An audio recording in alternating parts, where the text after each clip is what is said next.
Oke. Assalamualaikum warahmatullahi wabarakatuh.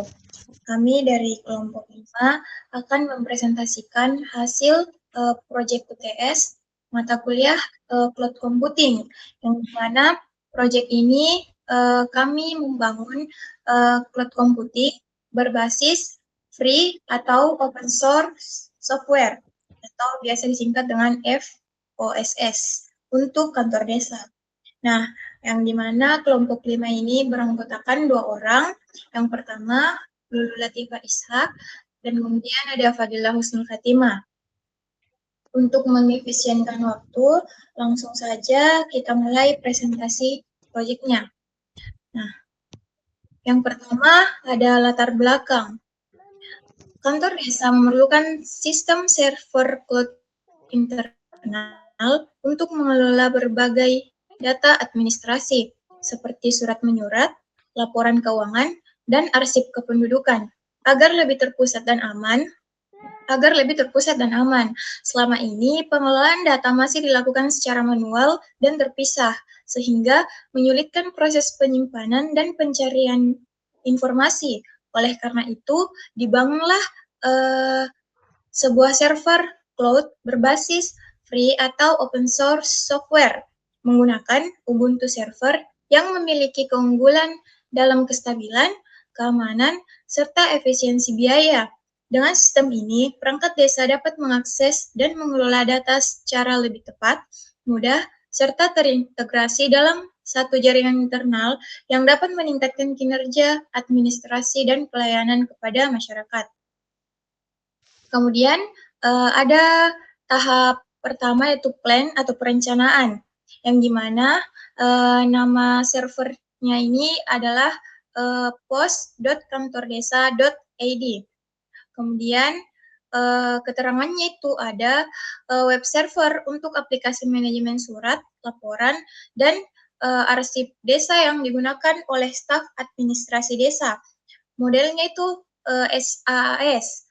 Kemudian ada app servernya, yang dimana itu ada db.retail.co.iddb.kantordesa.id, yang dimana menjalankan aplikasi cloud yang modelnya itu PaaS. Kemudian ada Ubuntu Cloud Server yang dinamakan file.kantordesa.id, yang dimana file server untuk menyimpan dokumen internal, backup data, dan sharing file antar desa. Modelnya IaaS. Nah, user access node ini berfungsi sebagai web server untuk menjalankan aplikasi manajemen surat, laporan, arsip desa, kemudian digunakan langsung oleh staf administrasi desa untuk mengakses layanan secara langsung, termasuk kategori SaaS atau Software as a Service, karena menyediakan aplikasi siap pakai. Kemudian app server. Server di sini berfungsi sebagai application server yang menjalankan berbagai aplikasi cloud dan mengelola data dari web server, termasuk kategori PaaS, yaitu Platform as a Service, karena menyediakan platform untuk menjalankan aplikasi. Kemudian ada Ubuntu Cloud Server. Server ini berperan sebagai file server untuk menyimpan dokumen internal, backup data, serta berbagai file antar desa, termasuk dalam kategori IaaS atau Infrastruktur as a Service, karena menyediakan infrastruktur penyimpanan dan jaringan dasar. Baik, kita lanjut. Materi selanjutnya atau penyampaian selanjutnya akan disampaikan oleh Saudari Lulu Latifah Ishak. Baik. Dengan ini disilahkan. Baik, jadi di slide 4 ini adapun alur kerja atau diagram jaringan dan peran komponen, yang dimana penjelasan diagram ini menunjukkan arsitektur jaringan cloud internal kami, pusat layanan atau kiranya server fisik dari Proxmox VA Closer, yang dimana dengan IP 10.228.13. 172 yang berfungsi sebagai hypervisor utama yang di atas Frostbox. Kami menjalankan dua virtual atau dua VM, yang dimana VM pertama adalah drive atau server yang berbasis Ubuntu Server menggunakan Nextcloud atau OnCloud untuk penyimpanan file dan kolaborasi. Sedangkan di VM kedua, dia berbasis seed server yang dimana Ubuntu Server ISO berfungsi untuk menjalankan sistem informasi desa. Kedua VM tersebut terhubung ke switch hub Gigabyte yang menghubungkan jaringan internal ke router atau mikrotik yang berfungsi sebagai firewall yang penghubung internet dan ke perangkat pengguna yang disebut PC atau laptop, bisa juga tablet di kantor desa tersebut.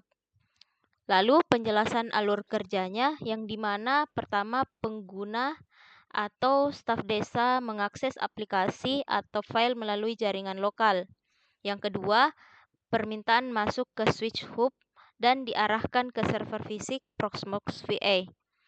Proxmox VA menjalankan VM yang sesuai atau seed server atau drive server untuk merespon permintaan. Dan yang keempat ada proses data dan dikembalikan ke perangkat pengguna. Dan yang terakhir itu koneksi keluar seperti untuk update sistemnya diteruskan ke internet melalui router mikrotik atau CCR. Next. Nah,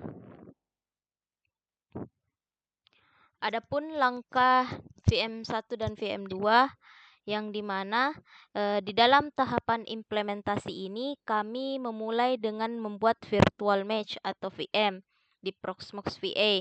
Langkah-langkahnya meliputi create VM, lalu kita memilih OS Ubuntu, lalu kita atur disknya, CPU, dan memori, yang dimana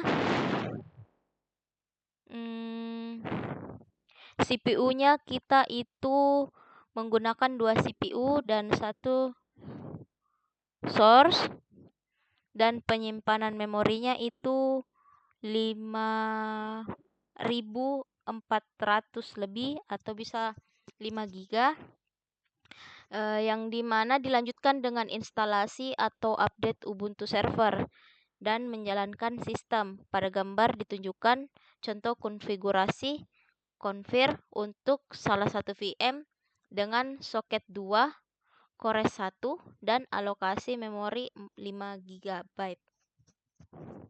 Next. Nah, contohnya seperti ini. Yang dimana tampilan CLI dari Ubuntu Server setelah proses instalasi dan booting berhasil menunjukkan bahwa sistem sedang mencoba terhubung ke server repository Ubuntu untuk mengambil data pembaruan. Namun proses terhenti di connection to access ubuntu.com. Artinya server belum berhasil terhubung ke internet atau DNS. Pada gambar tersebut menunjukkan bahwa konfigurasi dari instalasi pada Ubuntu Server ini mengalami kegagalan akibat kesalahan pada file konfigurasi jaringan atau netplan dan pengetikan nama paket yang salah sehingga sistem tidak menjalankan perintah dengan benar. Mungkin itu saja, saya kembalikan ke moderator. Baik, terima kasih atas penjelasannya. Di sini saya akan melanjutkan pemaparan proyek yang dimana pada VM2 seperti langkah pada saat membuat VM1, yaitu create VM, install Ubuntu Server, kemudian tampilan CLI berhasil diboot. Nah, kemudian kendala pada VM2 itu ada pada kendala jaringan atau temporary failure resolving, yang dimana tidak bisa diakses repo update. Nah, prompt di sebelah kiri itu tampilan dari CLI dari Ubuntu Server LTS setelah proses instalasi dan booting berhasil dilakukan di VM2. Namun kendalanya yaitu saat mengakses repositori pembaruan, yang dimana terdapat prompt perintah di sebelah kanan, yang dimana menunjukkan kegagalan sistem Ubuntu server dalam mengakses repositori pembaruan atau archive.ubuntu.com akibat masalah jaringan. Nah, hal ini ditandai dengan pesan temporary failure resolving, yang berarti sistem tidak dapat menghubungkan nama domain ke alamat IP. Akibatnya, proyek yang kami buat tidak selesai dan tidak dapat diterapkan di kantor desa tersebut. Baik, mungkin itu saja yang dapat saya sampaikan. Mohon maaf apabila ada kekurangan. Wassalamualaikum warahmatullahi wabarakatuh.